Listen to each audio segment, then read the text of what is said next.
નમસ્કાર વાલા વિદ્યાર્થી મિત્રો, આજે આપણે ધોરણ 9ના ગુજરાતી વિષયના પાઠ નંબર 5 ગુર્જરીના ગૃહ કુંજે જેના સ્વાધ્યાયનું સંપૂર્ણ સોલ્યુશન જોશું. તેમાં જોઈએ સૌપ્રથમ પ્રશ્ન નંબર 1. પ્રશ્નની નીચે આપેલા વિકલ્પોમાંથી સાચો વિકલ્પ પસંદ કરી ખરાની નિશાની કરો. નંબર 1. ગુર્જરીના ગૃહ કુંજે કાવ્યમાં કવિને કયો અનુભવ નથી થયો? તો તેનો જવાબ આવશે સી. ભર ઉનાળે તાપ્યા અહીં સગડી એ. ત્યાર પછી નંબર 2. આંખ અમારી ખુલ્લી અહીં પહેલી કહીને કવિ શું કહેવા માગે છે? તો તેનો જવાબ આવશે ડી. અહીં જ જન્મ થયો હતો. નંબર 3. જીવનની સફળતા નિષ્ફળતાનો ઉલ્લેખ ક્યાં જોવા મળે છે? તો તેનો જવાબ આવશે સી. જીવન જંગે જગત ભમ્યા. નંબર 4. જીવનરૂપી યુદ્ધમાં કવિ ક્યાં ભમ્યા હતા? તો તેનો જવાબ આવશે ડી. જગતમાં. ત્યાર પછી આગળનો પ્રશ્ન જોઈએ. પ્રશ્ન નંબર 2. નીચેના પ્રશ્નોના 2-3 વાક્યોમાં ઉત્તર લખો. નંબર 1. કવિનો પ્રારંભના જીવન માટેનો પહેલો અનુભવ શો હતો? તો તેનો જવાબ લખીએ.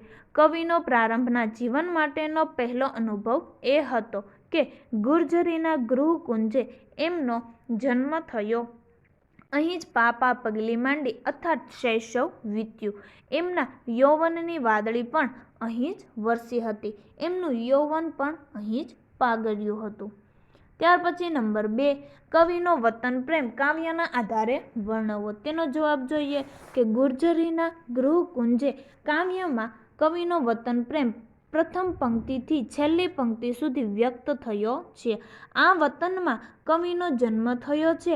અહીં જ તેમનું બાળપણ વીત્યું અને યૌવનની વાદળીઓ પણ અહીં જ વરસી. આ વતનમાં જ તેમણે ત્રણેય ઋતુઓનો અનુભવ અહીં કર્યો. વતનના ખેતરોમાં, ડુંગરોમાં, કોતરોમાં ઘૂમ્યા, નદીઓમાં નાહ્યા, કુદરતના પાનેતરમાં આળોટવાનો આનંદ લીધો.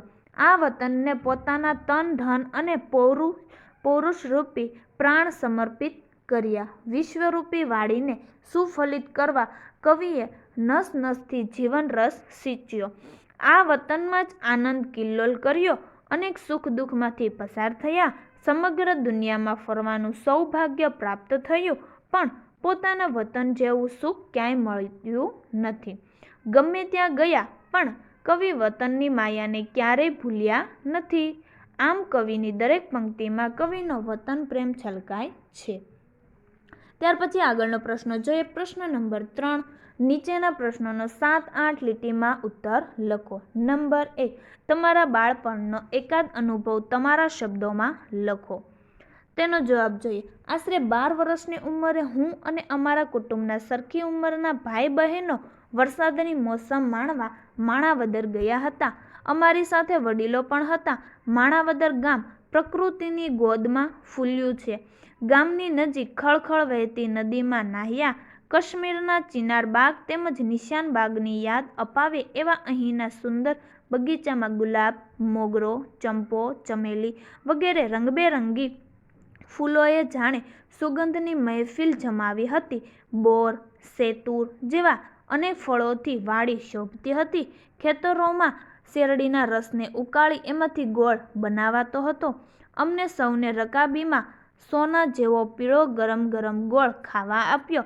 વાડીમાં હરણા મુક્તપણે ફરતા હતા. સસલા નાચતા કૂદતા હતા. ઝાડ પર ખિસકોલી ઉછળકૂદ કરતી હતી. હષ્ટપુષ્ટ ગાયો અને ભેંસો છાયે ઊભી હતી. વાડીમાં આંબા ડાળે ઝૂલતી કોયલોના ટહુકા, ગામના મંદિરના શિખર પર બેસી મધુર સ્વર રેલાવતો મોર, આકાશમાં દેખાતું મેઘધનુષ અને વિશેષ તો પહાડ પરથી નીચે ઉતરતી નદીના પાણીને ઝીલતો મોર જાણે વર્ષાને વધાવવા પોતાના પીછા પ્રસારી નૃત્ય કરી રહ્યો હતો. કુદરતની અનેરી રમણીય સૃષ્ટિમાં વિરહવાનો આનંદ અનેરો હોય છે એનો અમને અનુભવ થયો. ત્યાર પછી આપણે આગળ જોઈએ. પ્રશ્ન નંબર 3.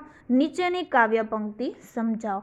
આંખ અમારી ખુલ્લી અહીં પહેલી પગલી ભરી અહીં પહેલી અહીં અમારા યૌવન કરી વાદળીઓ વરસેલી. તેનો આપણે જવાબ જોઈએ. તો બાળક જન્મે એટલે સૌપ્રથમ એ આંખો ખોલીને ચારે બાજુ જુએ છે. કવિનો જન્મ એમની જન્મભૂમિ ગુજરાતમાં થયો. અહીં જ એમણે પહેલી પગલી ભરી, અહીં જ એમનું શૈશવ વીત્યું.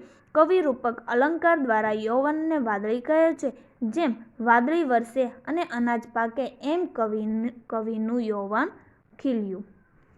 તો ધોરણ 9ના ગુજરાતી વિષયના બધા જ પાઠના સ્વાધ્યાયના સોલ્યુશનના વિડીયોની લિંક ડિસ્ક્રિપ્શન બોક્સમાં આપેલ છે. તો આ વિડીયો તમે તમારા દોસ્તો અને મિત્રોને પણ શેર કરજો. Thank you.